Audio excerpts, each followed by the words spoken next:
The sun rose quietly over Alicia Prime, casting a soft golden sheen over the terraced farmlands that rippled across the valley like green silk. Birds, native and earth-imported alike, chirped in chorus, and children's laughter echoed across the domed settlements. For a colony light years from Earth, Alicia Prime had flourished, becoming a symbol of human adaptability and peace in the vast quiet of the Outer Rim. Dr. Lena Maris wiped her hands on her apron as she stepped out of the medical outpost.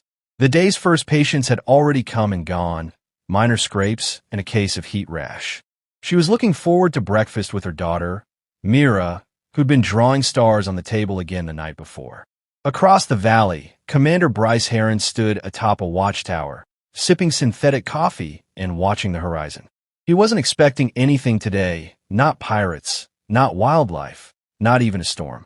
The last UEC scout drone had swept the area a week ago. All was calm, that serenity fractured in the space of a breath. From the sky, without warning, came thunder that wasn't thunder. A ripping, mechanical groan, followed by the scream of plasma as a black ship cut through the clouds. Not one, dozens. No known markings. No warnings. No demands. Just fire. Heron dropped his cup and slammed his fist into the alarm panel. The colony's tranquil fields, lit with laser pulses, crops evaporating in flashes of red. Automated turrets tried to lock on, but the invaders moved like predators who'd hunted humanity before. Dr. Maris grabbed Mira and sprinted toward the nearest shelter. A neighbor fell beside them, vaporized mid-run. Myra's small hand clutched her mother's tighter, the way a child holds on to the world she still doesn't understand. The attackers landed, tall, six-limbed beings with armor that shimmered like mercury and eyes like dying stars. They were the Xerxhan. No one knew their name then, but everyone would soon enough. They spoke no words. They made no demands. They were an answer to a question no one on Alicia Prime had ever asked. They rounded up the colonists, separating men and women. Children were dragged, screaming, to the transports. Heron, trying to mount a last stand, was pinned under rubble after a drone strike. The survivors, only 53 in total, were corralled into the town square by mid-afternoon. Metal poles were erected without explanation. Ropes hung like executioner smiles. 13 women were chosen. No pattern, no reasoning. A teacher, a grandmother, a medic, a baker, a solar technician. Dr. Maris was among them. Mira, wailing in the arms of a soldier who couldn't shield her from the truth, screamed her mother's name as the first rope went taut. A Xerxhan soldier activated a floating drone camera. The executions were streamed live across interstellar comms, their message unmistakable. Submission is silence. Resistance is death. By the time UEC reinforcements arrived, the Xerxhan were gone, and the air still smelled of ozone and blood. The 13 women hung in silence over the ruins of a colony that had known only peace. The footage hit Earth like a bullet through the heart. Within 12 hours, every major broadcast network was replaying it. Unedited. The screams, the smoke, the last breath of Dr. Maris. Politicians who had debated galactic neutrality the day before were now screaming into microphones. News anchors wept live on air. Civilians demanded justice. Soldiers demanded war. In Geneva, the seat of the now fracturing United Nations, President Nkiru Adeyemi watched the footage in a darkened war room. Around her sat the leaders of 20 planetary governments, each bearing the same hollow expression. Words failed them. She stood alone. They butchered our civilians. Our children. Our daughters, she said, voice quiet but razor sharp. This was not war. This was desecration. Some in the room wanted restraint, investigation, diplomatic protocol, but there was no mystery. The Xerxhan had made their declaration not with words, but with executions. President Adeyemi stepped to the center of the room, raising a clenched fist. The United Nations is no more, she announced. From this moment, humanity speaks with one voice. We are the unified Earth Command, and we will answer this slaughter in kind. No peace. No prisoners. In a facility deep beneath the Rockies, Special Operations leader Captain Rika Lawson was already preparing for deployment. She had watched the Alicia broadcast with a clenched jaw and an untouched ration tray in front of her. Her sister, Naomi, had lived on Alicia Prime. Naomi's name was listed among the dead. Rika hadn't cried. Not when the screen froze on her sister's face, bruised and bound. Not even when the rope snapped tight. She'd only whispered, "I'll bury them all." Rika was a veteran of border conflicts, elite raids, and alien insurgencies. But what Earth was now planning was different. This was not a campaign. It was extermination. For every human life lost, the UEC would claim tenfold.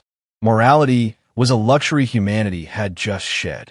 Back on Alicia Prime, beneath the ashen sky, soldiers carefully lowered the women's bodies from the poles. Each was wrapped in silk, their names etched into metal tags pressed to their chests. Mira Maris, now mute with grief, placed a daisy, grown from Earth's seeds, on her mother's shroud. The colony would not be rebuilt. It would remain as it was, burned, broken, and silent. A memorial, not a home. Above the wreckage, UEC engineers raised a new flag. The Earth emblem, surrounded by 13 stars, each representing a woman murdered. A black diagonal slash ran across the bottom, a sign of mourning and of resolve. The footage of the flag raising was broadcast next, and it struck a different chord. Not sorrow, not outrage. Resolve. In the UEC briefing chamber, Captain Lawson stood before a wall of holographic targets. Xerxhan colonies, supply lines, warlords. She strapped on her exosuit, her rifle magnetizing to her back. "From this point forward," said General Havel, the UEC Supreme Commander, "we respond not as victims, but as retribution." She nodded once. No words wasted. In the background, screens flashed the phrase that would come to define Earth's war doctrine. No peace. No prisoners. The first wave of Earth's vengeance ships, codenamed the Retribution Fleet, launched at dawn 2 days later. Rika's team led the spearhead. In orbit, Mira Maris watched from a station window as those ships vanished into the stars, chasing the enemy who had stolen her world. Her eyes, once wide with wonder, were now hard with purpose. Humanity had changed. Something ancient and terrible had awoken inside them. Not fear, but fury. And the galaxy would soon learn what that meant. Captain Rika Lawson stepped off the transport onto the deck of the UEC Vanguard, her boots striking the steel with practiced precision. The hum of energy shields and the low chatter of ground crews filled the hangar bay like an overture to war. Around her, soldiers scrambled, exosuits gleaming under flickering overhead lights. She scanned their faces, young, hard, ready. But readiness was not enough. Not for what they were about to become. "Captain Lawson, welcome aboard," said Colonel Mahir Tannen, his sharp posture hiding the fatigue in his eyes. He extended a hand. She took it with a firm grip. "Tactical brief?" she asked. "In 2 minutes." "They're waiting." They walked briskly down a narrow corridor, pulsing with red emergency light. Standard wartime illumination. The walls were lined with posters. "Honor the fallen. Burn their killers." The UEC had long abandoned the politics of peace. Propaganda now served a single goal: rage made productive. The war room opened with a hiss. A dozen officers turned toward her, their uniforms decorated with battle stripes and the same black mourning patch over the heart. Holograms danced above the central table. Xerxhan systems marked in crimson, supply routes webbed in blue. The target was a border world named Carthos 6.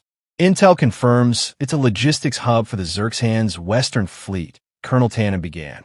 "Population, roughly 10,000, mostly workers and drone technicians. Defenses are light, but orbital cannons are in place." "They're not civilians," Rika said. "They're enemy infrastructure." The room fell silent. No one objected. The doctrine was clear. Her squad, designated Reaper 1, was tasked with infiltration and neutralization of the planetary command center. A surgical strike that would pave the way for full planetary bombardment. Lieutenant Tove Maddox, her second in command, studied the projections. "ETA, 6 hours. We drop under blackout conditions. No comms until breach." He nodded, though tension bristled in his jaw. Rika noticed it. Maddox had been steady through the training gauntlets, but this was different. Real blood would be spilled tonight, again. 6 hours later, The Vanguard stealth pods hissed open like coffins. Rika dropped into Carthos 6 frigid night, her boots crushing ashley snow. Around her, Reaper 1 landed in silence, 12 soldiers moving like phantoms across the frostbitten ground. The sky above was veiled with artificial storm clouds, a UEC trick to block satellite scans. Rika's HUD flashed green. System link established. In her ear, Maddox whispered, "Command building, 2 clicks north." They moved. The base rose ahead, squat and angular, Xerxhan designs marked by harsh geometry and glowing glyphs. Guard drones floated lazily across the perimeter. Rika raised her fist. The squad halted. She signaled. Maddox and Solon flank left. Quinn and Jessa disable power. Rest with me. They executed with brutal efficiency. The drones never saw them coming. One by one, the guards fell, weapons silenced by sound-dampened railguns. Rika breached the main control room herself, her rifle raised, heart steady. Inside, 2 Xerxhan officers reached for alarms. Too slow. Rika didn't hesitate. 3 shots. 2 bodies hit the floor. Maddox moved beside her, face pale under his helmet. "It's done." "No," she said. "It starts now." With control of the base secured, UEC Fleet Command initiated planetary bombardment. Orbital platforms lit up, scorching the atmosphere in coordinated pulses. Cities collapsed in pillars of fire. The screams never reached them, soundless through the void, silent in space. Rika watched the destruction from the command tower's upper deck, helmet under one arm. The fire reflected in her eyes. Maddox approached cautiously. There were unarmed workers in those domes. Some were just kids. She didn't look at him. So were the ones hanged on Alicia. "I know, but..." "No," she snapped. Then softer, "Don't start thinking like that, Tove. Not out here. Not if you want to survive." He stood there, his jaw working, then nodded and turned away. She watched him go, wondering how long it would take before his doubt turned into disobedience. If it ever did. Where the Carthos 6 strike rippled through the galaxy like a sonic boom. The Xerxhan reeled, withdrawing forces from the outer ring to reinforce their supply lines. Human forces surged forward, striking planet after planet. Reaper 1 earned a reputation, ghosts in the night, heralds of fire. On Earth, crowds filled streets to cheer every victory. Murals of the Alicia martyrs covered entire buildings. Black ribbons sold out across markets. The grief had been transformed into a cult of righteous vengeance. And Rika, she was becoming its saint of war. But not everyone cheered. In the neutral zone orbiting planet Serach, an envoy from the Council of Aligned Species requested an audience. Their ships glowed in peaceful hues, emitting soft harmonics meant to soothe. They sent recordings, pleads for discussion, condemnation of Earth's disproportionate response. President Adeyemi refused them all. "There's no proportionality in genocide," she told the press. "They hanged our women. We'll burn their worlds." Still, cracks began to show. In the barracks of the Vanguard, Rika walked among her soldiers. Some sharpened blades out of ritual. Others reviewed combat logs. But Maddox was staring at a hollow projector. Images looped. Xerxhan children hiding in rubble. Mothers shielding infants. She stood beside him. "You recording enemy weaknesses?" she asked. "I'm recording what they'll never show back home." She said nothing. Just watched. Eventually, he turned. "What's the line, Rika? When does it stop?" "It doesn't. It has to. We can't kill our way into justice." Her voice was steel. "This isn't justice. It's survival. If we stop, they win. They're already losing. And the moment we show mercy, they'll regroup, rebuild, do it again. That's what predators do." He didn't answer, just powered down the projector and walked away. The next day, Reaper 1 was deployed again. This time, the target was not a military post or supply chain, but a breeding facility, genetic labs, and hatcheries. Orders were clear: destroy everything. Some paused. Most didn't. By nightfall, nothing remained but vitrified ground and radioactive wind. The Xerxhan species had lost a generation in a single hour. Back in orbit, Rika sat in silence. Not a morning. In calculation. How many more facilities would need to burn before the enemy broke? How many more soldiers would start to question their orders? She opened her log and recorded a single entry. No peace. No prisoners. No pause. As the ship returned to dock, the crew watched another ceremony from Earth projected across the galley. 13 statues unveiled at the Alicia Martyrs Plaza. One for each woman. President Adeyemi gave a speech, her voice solemn. We did not choose this war, but we will choose how it ends. Rika closed the feed. There were more missions, more worlds to purge. But deep within her, something had begun to move, something heavy, rusted, and deeply buried. A question she refused to name. The war wasn't slowing. It was only beginning. Smoke curled from the ruins of Varnock. 12. The 6th Xerxhan colony glassed in as many weeks. The planet's sky was a dim orange, choked with particulate ash from orbital bombardment. Captain Rika Lawson stood at the edge of a collapsed corridor, peering down into the jagged crevice left by a collapsed research dome. The air was sour, thick with scorched chemicals. Beneath her, bodies lay half-buried in the rubble. Some armored, others small and frail, their claws curled in lifeless tension. Behind her, Lieutenant Maddox approached cautiously, helmet under his arm. He didn't speak right away. They both knew this one had gone beyond the usual objectives. This wasn't just a logistics site, he said finally, voice low. We hit their medical facilities, lab complexes, incubators. Rika didn't look at him. Her eyes remained locked on a broken cradle-like pod, wisps of biofluid still steaming from its shattered shell. They used these to grow their elite fighters, she said. Genetically accelerated, built for violence. You saw the data. I did, Maddox replied, but there were caretakers, non-combatants, infants. You think they'd hesitate with ours? That's not the point, he said, stepping forward. We were supposed to strike military targets. This was annihilation. She turned to face him then, her expression unreadable. Every facility we leave standing is another day they regroup. You want them to come back stronger? To hang another generation of our people? Maddox didn't answer. His silence said enough. The further they pushed into Xerxhan space, the more blurred the lines became. Intelligence was murky. Targets were reclassified with increasing haste. Morality was reduced to a strategic liability. And yet, somewhere deep in the back of Rika's mind, an unease stirred, quiet and persistent. They returned to the vanguard in silence. Debrief was brief. Their next objective was already in motion. A strike on the fortified moon of Arkethel, a critical data archive and command relay. The operation would be the largest yet, coordinated across 4 fleets with simultaneous surface and orbital offensives.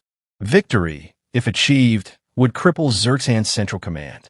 As the fleet prepared, Rika was summoned to an encrypted meeting with General Havel, Earth's highest-ranking field commander. His image flickered on the comms display in her quarters, lines of fatigue carved into his face. We've intercepted a Xerxhan transmission, he said without preamble. They're trying to negotiate, quietly, through a neutral relay station near the Sarek Belt. Terms, a ceasefire, with concessions. Rika stiffened. They're stalling. Possibly. But this is the first signal of retreat we've seen. We believe they've lost over 30% of their territorial hold. Internal fractures are forming. Their slave species are rebelling. Then press harder. Havel, watch her a moment. We need to consider long-term outcomes. If the Xerxhan collapse entirely, their territories will become chaos zones. Worse than now, opportunistic factions will rise. Warlords, bio-raiders. We're facing a potential vacuum. Rika's expression hardened. Let the vacuum burn. We're not caretakers. We're survivors. Havel sighed. I thought you'd say that. The call ended without further comment. That night, Rika couldn't sleep. She wandered to the observation deck, where the stars stretched in stillness. Maddox was already there, arms folded, watching a distant moon rotate below. I heard about the transmission, he said. Not up for debate, she replied. It should be, he said calmly. If there's even a chance to stop this without slaughtering what's left of them, we need to consider it. They didn't consider our people on Alicia. They didn't offer peace. They offer a noose. And we've responded with fire. How much is enough? Her hands clenched at her sides. When their species is ash. Silence fell between them. Neither moved. Somewhere, deep in the ship, engines pulsed, hungry for the next jump. Maddox finally spoke. I used to think vengeance would feel like justice. It doesn't, she said. But it's what we have. When the assault on Arkethel began, it was unlike anything before. The Xerxhan mounted a desperate, last-stand defense. Orbital platforms fired continuously. Ground resistance was fierce, coordinated, fanatical. Rika led Reaper 1 in the first wave, crashing into the enemy's forward bastion with precision strikes and incendiary breaching rounds. They fought room by room, corridor by corridor, the air growing hotter with every explosive breach. Maddox covered her flank as they pushed deeper into the data vaults. Xerxhan commanders fought to the last, their blood steaming on the floor tiles. Then they found the vault. Inside, racks of data spheres hummed quietly, holding centuries of history, tactical plans, biological archives, and cultural records. Rika scanned the room, unmoved. Orders? Maddox asked. She hesitated. The words of Havel echoed in her mind. A vacuum. Chaos. Consequences. She lifted her weapon and fired. The spheres shattered, cascading sparks and fluid across the chamber. Information turned to ruin in seconds. Maddox stood still, watching it all burn. When it was over, he didn't speak. He just walked out. The victory was absolute. Arkethel fell. Xerxhan command lines broke apart. Across the galaxy, human fleets advanced unchecked. The enemy's broadcasts shifted from threats to pleas. Entire garrisons surrendered, only to be met with silence, followed by gunfire. But inside Reaper 1, the silence deepened. Maddox spoke less. Others followed his lead. Rika noticed.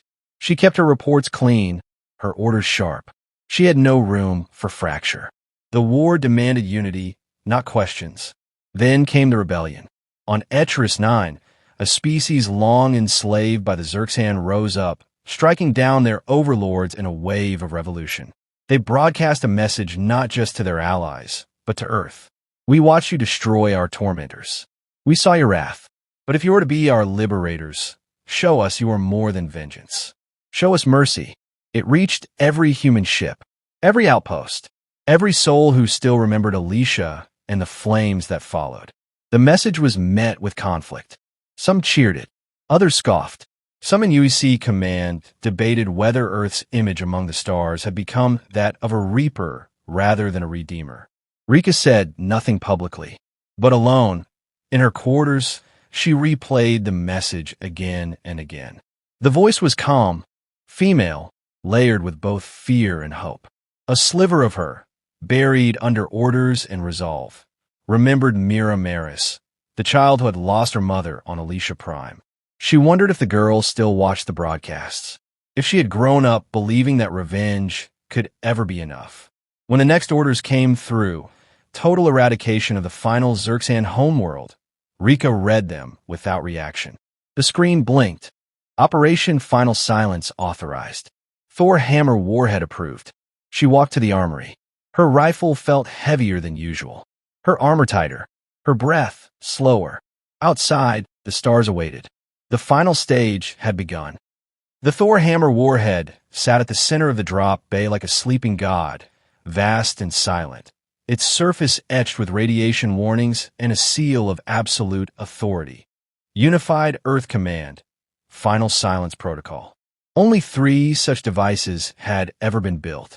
This one bore the names of the 13 women from Alicia Prime, engraved into its outer casing in perfect rows, as if to remind the galaxy who had cast judgment. Captain Rika Lawson stood beside the weapon, her helmet under one arm, eyes tracing each letter. Her fingers hovered over her sister's name, Naomi Lawson. For a moment, the noise of the hangar dimmed, swallowed by the weight of memory.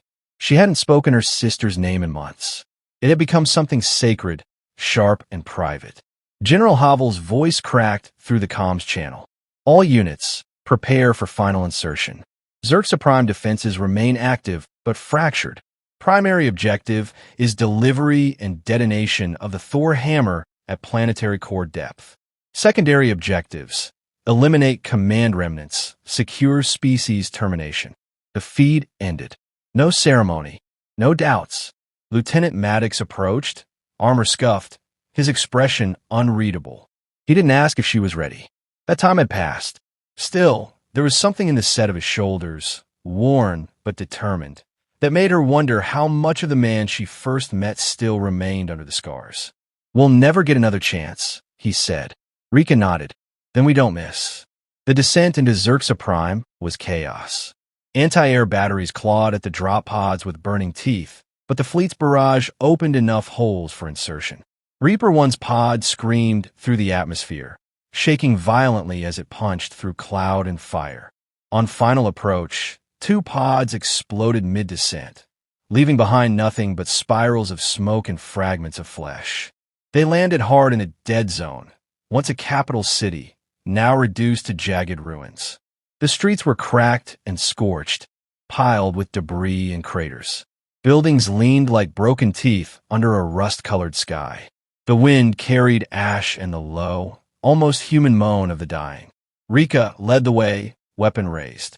Her HUD lit with targets, Xerxhan holdouts, desperate and disorganized. They fought with fury, but not purpose. Her team advanced with cold precision, clearing bunkers and corridors in silence. In one shattered temple-like structure, they found the remnants of a civilian shelter. Dozens of corpses, young, old, infirm, lay clustered together in a final, failed attempt to escape Earth's fire. Maddox hesitated, eyes fixed on a child whose small hand reached toward a mural carved into the wall. The image of stars above fields, of peace once promised. "They're gone," Rika said quietly, not unkindly. "Keep moving." He didn't respond, but he moved. As they approached the planetary core access shaft, a yawning fissure in the crust maintained by the Xerxhan for geothermal stability, enemy resistance hardened. Suicide squads surged from tunnels, swarming with shrieks and detonations. Rika's squad took casualties, 2 down, 1 gravely wounded. She ordered no retrieval. Inside the shaft, heat radiated up in waves. The Thor hammer was lowered by cable, its systems armed and pulsing. The device would be placed on a depth rail that would carry it into the planet's mantle. Upon detonation, the core would destabilize. Within hours, Xerxhan Prime would crack, its tectonic plates tearing apart in an extinction-level cataclysm. Maddox sealed the final clamps. "Once we release the payload, there's no reversing it." Rika stared into the abyss below, the light from the core flickering against the walls like the heartbeat of a dying god. "This ends today," she said. He didn't move. "There were other options, Rika." "There are. You saw the orders." "I see them. And I see you." His voice trembled, not from fear, but from conviction. "If we do this, we don't just kill their command. We kill everything. Every last one." She turned slowly. "They did that to us first. Some of them, yes. They're military. They're leaders. But the ones down there, the ones we've already burned." He pointed toward the shaft. "They weren't all soldiers. We are not here for mercy," she said. "We were once." For a second, she saw him, not as the soldier, not as the lieutenant, but as a man clinging to something rare in this war, a boundary. He hadn't crossed it yet, not fully, but she had. Long ago, the warhead's display lit green. "Ready." Rika stepped forward. Her finger hovered above the deployment command. Then her wristcom beeped. An unauthorized transmission was coming through, broad spectrum, barely audible through interference. It was a Xerxhan voice. Not a threat, not a challenge, a surrender. The message repeated, frantic, imperfect but clear. "We cease. We submit. We beg." She stared at the device. Her jaw clenched. Maddox stepped beside her. "It's over." "No," she whispered. "This is the only way it ends." "They're not asking for peace," he said. "They're begging for life. The same way Mira Maris begged for her mother. The same way we wanted someone to care. Someone to answer." A memory crashed into her. Myra's tear-streaked face, pressed against a soldier's armor as the noose went taut. That child's scream had lit a fire in Rika that never cooled. She'd built an identity around it. Around rage. Her finger pressed down, then stopped. In that frozen breath, the weight of everything pressed against her. She remembered Naomi's voice, her laughter, her beliefs, the way she'd argued that peace was never weakness. That hope had to be protected, not avenged. Rika stepped back from the control panel. No detonation, she said. Her voice was hoarse. Maddox blinked. What? Lock the warhead. Send the data to command. Let them decide in light. He stared at her, unsure if she'd been replaced. But we're here. We're at the edge. She met his eyes. So let's not fall. Outside, the planet continued to burn in patches. But not the core. Not all of it. The message was sent. The Thor hammer remained locked, suspended over the depths of Xerxhan Prime, its power contained. Later, aboard the Vanguard, a new transmission from command arrived. President Adeyemi appeared on every UEC screen, her eyes tired, her voice steady. Today, the war changed, she said. We remain unyielding, but not unthinking. We will hold the line, but we will not destroy what is already surrendered. There was no applause, just silence, reflection, a sense that something enormous had been averted, or perhaps just postponed. Rika sat alone in the observation deck, watching Xerxhan Prime spin slowly below. Maddox entered quietly, hands tucked behind his back. Was it weakness? She asked. No, he said. It was choice. Outside, for the first time since the Alicia broadcast, a new image was sent across the stars. Not vengeance, not ruin, but a single human hand reaching out across a scorched battlefield. And in return, another hand clawed, burned, trembling, reaching back.